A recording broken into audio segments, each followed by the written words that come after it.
Right, we are making excellent progress. We learned how to create, manipulate, format, refresh, and adjust pivot tables.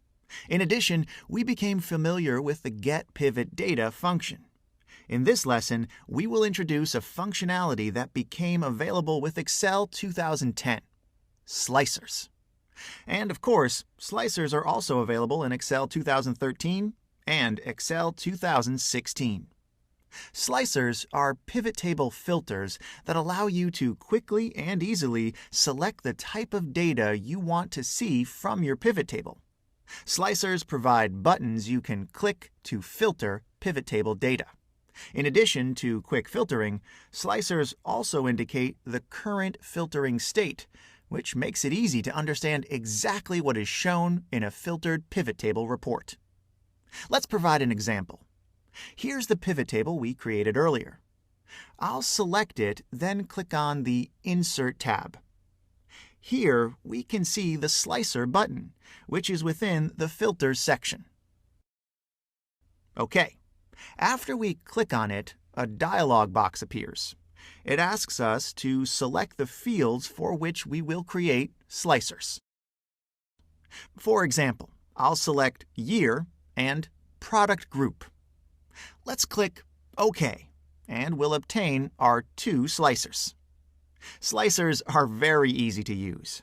I can click on one of these buttons, and the pivot table will be immediately filtered according to the year I've selected. See? If I want to make multiple selections, I can click on this button right here, and then select the buttons of my choosing.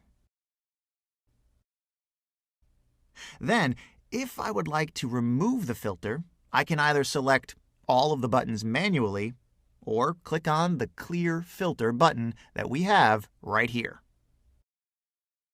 Once we click on it, the pivot table will start displaying all financial periods that are included in its data source.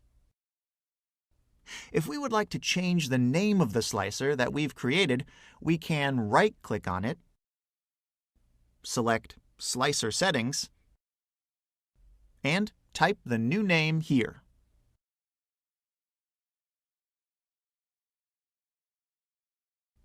The Slicer Settings dialog box provides some additional sorting and filtering options. For example, we can choose to hide the slicer's heading by deselecting this checkbox. All right, perfect. The Slicer Tools tab that appears in the ribbon when we select a slicer contains some useful commands. Here we can adjust the dimensions of the buttons and of the slicer's frame by using the commands that stand on the right side of the tab. The Slicer Styles section would allow us to select from a list of predefined format styles or create our own custom style. If we want to create a new formatting style, we will have to click on this button here and choose New Slicer Style, where we can format how to see the various slicer elements. Once we create the new style, we'll be able to see it among the predefined slicer styles. This was our introduction to slicers. In one of our next lessons, we'll provide an example of how slicers can be used in practice to create a good-looking and interactive report. Thanks for watching.